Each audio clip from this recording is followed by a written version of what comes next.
Нам надо запугивать пользователей Телеграма, а то они там разговаривают про все, что их интересует. Давай переписки. Нет, Заблокируем? не сможете же.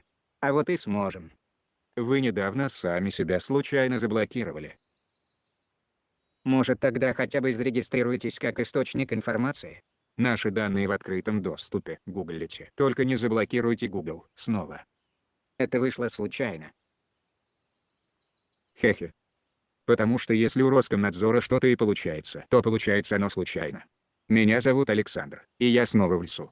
Дуров общается с Роскомнадзором как со слабоумными псами. Немного обидно за РКН. С другой стороны, какая нафиг блокировка, когда в приватности нуждается целое полицейское государство. Каждый 8-й мужик силовик, а ФСБшники, чиновники, где все эти люди будут переписываться. Вообще ситуация с требованием данных выглядит комично. Представьте, что вы пришли грабить магазин, требуете денег из кассы, а вам в лицо швыряют скидочные карты. Говорят зарегистрировать их на сайте и зайти попозже. Я бы на месте РКН обиделся, хотя они вполне заслужили такое отношение. Отношение как к госструктуре, которая не может выполнить свою работу. Ведь единственная адекватная блокировка Роскомнадзора — это блокировка самого Роскомнадзора. Ребята молодцы, я орал в душе.